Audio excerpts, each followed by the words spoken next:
Parents ఎవరైతే okay చేస్తారో వారిని పెళ్లి చేసుకోవాలని మైండ్లో పెట్టుకున్నాను. సో నిజంగానే నాకు వెడ్డింగ్ న్యూస్ పెళ్లి చూపులు అయినప్పుడు నేను సండే మాత్రం ఇంటికి వస్తాను. సో సండే పెట్టారు. నేను నిజంగా చెప్తున్నాను మాట, నేను బాలప్రసాద్ గారిని బయట చూడలేదు, ఫేస్ కూడా పూర్తిగా చూడలేదు.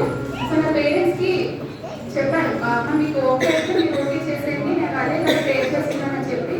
సో నేను డిసెంబర్లో నాకు పెళ్లి చూపులు అయింది. జనవరిలో ఫస్ట్ వీక్లో పేరెంట్స్ కాల్ చేశారు, ఇలా మేము ఓకే చేయాలనుకుంటున్నాము, నీ ఒపీనియన్ చెప్పమని. సో నేను ప్రేర్ చేసుకున్నాను, దేవుల్లో ఆధారపడ్డాను. కాబట్టి నా పేరెంట్స్ ఎప్పుడైతే ఓకే అన్నారో నేను నమ్మి దేవుని సరిగ్గా నమ్మి నేను మ్యారేజ్ చేసుకోవడం జరిగింది. సో నేను సచివాలయంలో జాబ్ చేస్తున్నాను కాబట్టి వీక్ అంతా కూడా నేను ఉండడానికి అవ్వదు. ఓన్లీ సాటర్డే నైట్ వచ్చేదాన్ని, సండే ఉండేదాన్ని ఫ్యామిలీతో, మళ్ళీ మండే మార్నింగ్ వెళ్ళేదాన్ని. అండ్ ఇంకోటి ఏంటంటే దేవుడు మన చిన్న చిన్న కోరికలు కూడా చాలా అంటే ఇంపార్టెంట్గా చూస్తారని నాకు అర్థమైంది. ఎందుకంటే చిన్నప్పటి నుంచి నాకు బాను అనే పేరు చాలా ఇష్టం అనమాట. ఎందుకంటే మాకు ఇంట్లో చిన్న బాబు ఉండేవాడు, బాను అని చెప్పి చుట్టాల్లో ఆ పేరు ఎత్తుకుని తిరిగేదాన్ని. సో ఆ మదర్తో మాత్రమే చెప్పాను, నాకు బాను అనే పేరు చాలా ఇష్టం అని చెప్పేదాన్ని. సో ఎప్పుడైతే పేరు చూసానో నాకు అంటే చాలా ఆనందం అనిపించింది అనమాట.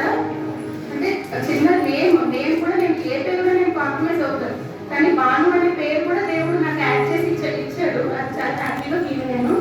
అలాగే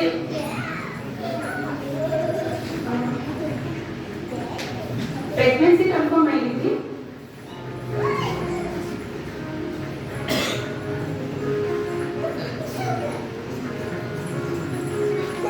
కూడా కంప్లీట్ వామిటింగ్స్ ఉంది.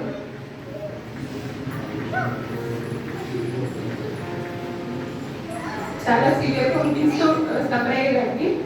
సో నేను సచివాలయం జాబ్ చాలా స్ట్రెస్తో జాబ్ చేసేదాన్ని. సో అండ్ ఫ్యామిలీతో ఉండడానికి లేదు. సో రూమ్లో ఎలోన్గా ఉండేదాన్ని. టోటల్ వర్క్స్ అన్నీ చేసుకుని ఆఫీస్కి వెళ్ళి జాబ్ వదిలేయమని నాకు సపోర్ట్ ఉంది ఫ్యామిలీ నుంచి.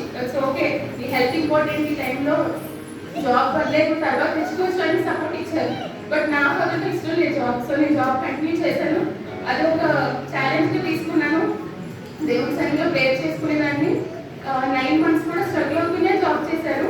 అండ్ నార్మల్ డెలివరీ కోసం నాకు అంత ఓపిక లేకుండా నాకు ఈవినింగ్ వచ్చి నేను వర్కౌట్ చేసేదాన్ని. నార్మల్ డెలివరీ కావాలి, దేవుని సన్నిధిలో ఇలా ఇష్యూస్ వస్తాయి కదా ఎందుకని చెప్పి. సో అలాగే నాకు 9th month వరకు కూడా నేను వర్క్ చేశాను. 9th month ఎంటర్ అయిన తర్వాత ఫస్ట్ వీక్ అంతా నేను వర్క్ చేశాను. సెకండ్ వీక్ ఎంట్రీ రావడం జరిగింది. అండ్ మా అత్తగారిని నేను కోల్పోయాను సెకండ్ వీక్లో. అది నాకు చాలా బాగా అనిపించింది.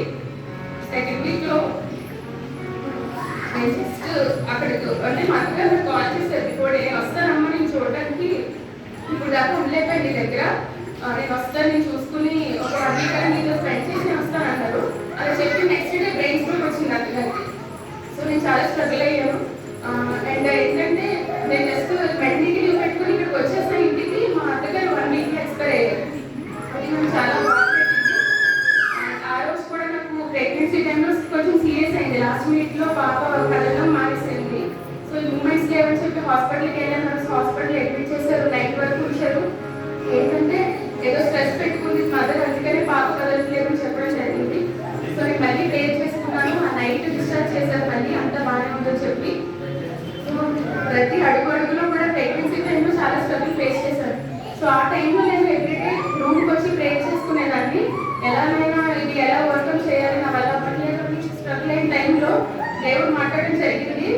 I will be your banner అని చెప్పి, ఈ ధ్వజంగా దేవుడు నా జీవితంలో ఉన్నాడు. అందుకని నా పాప పేరు నేను కాంప్రమైజ్ అవ్వలేకపోయాను. మిస్సీ ఉండాలని నేను చాలా అనుకున్నాను. సో పుట్టక ముందే నేను మిస్సీ నాకు కొడుతుంది అంటే అందరికీ జెండర్ తెలియకపోవచ్చు, కానీ నేను టోటల్ వరల్డ్ నా స్టాఫ్ కానీ నా ఫ్యామిలీ కానీ ఈవెన్ మా అత్తగారు కూడా నీకు బాబు ఉంటే మా మామయ్య గారు పుట్టారేమో అని చెప్పి మా అత్తగారు అనుకునేవారు. సో అందరికీ కూడా బాబు బాబు అని చెప్పి మా ఫాదర్ కూడా ఛాలెంజ్ చేసేవారు, నీకు బాబు పుడతారేమో అని చెప్పి. కానీ నేను ఒక్కదాన్ని దేవుని సన్నిధిలో ప్రేయర్ చేసుకుని కంప్లీట్ ఫెయిట్తో ఉన్నాను. లేదు నాకు గర్ల్ పుడుతుంది, లేదు నాకు తెలియదు ముందు గర్ల్ పుడుతుందని. బట్ నేను కంప్లీట్ కాన్ఫిడెన్స్ 100% కాన్ఫిడెన్స్లో నేను నా పాప పుడుతుంది, పేరు మిస్సీ అని పెట్టుకుంటానని చెప్పి నేను ముందు ఇంట్లో చెప్పడం జరిగింది. అలాగే డెలివరీ వార్డులో కూడా 24 hours స్ట్రగుల్ నేను ఫేస్ చేశాను. నాతో పాటు అందరూ డెలివరీ 24 hours సఫర్ అయ్యాను ఆ రోజు. సో ఆ రోజు కూడా దేవుడు విజయాన్ని ఇచ్చి చక్కటి ఆడపిల్ల నాకు ఇచ్చాడు నా కోరిక మేరకు. దాన్ని బట్టి ప్రేర్ చేయాలని కోరుకుంటున్నాను. అలాగే మా ఫ్యామిలీ గురించి ప్రతి ఒక్కరి గురించి మీ ప్రార్థనలో జ్ఞాపకం చేసుకోవాల్సిందిగా కోరుచున్నాను. అలాగే పుట్టిన ఆడపిల్ల కాబట్టి బోత్ సైడ్ మదర్స్ నేను జ్ఞాపకం చేసుకుని ఎస్టర్ అండ్ గ్రేస్. గ్రేస్ అంటే మా మదర్ కృప. సో నేను ఆ రెండు పేర్లు పెట్టడం జరిగింది. అందుకని ఫ్యామిలీ అందరూ ఈ పేరు సెలెక్ట్ చేసుకున్నాము. దీన్ని బట్టి మీ ప్రార్థనలో కూడా మా కుటుంబాన్ని జ్ఞాపకం చేసుకోవాల్సిందిగా కోరుచున్నాను. ఒక చిన్న సాంగ్ పాడి ముగిస్తాను.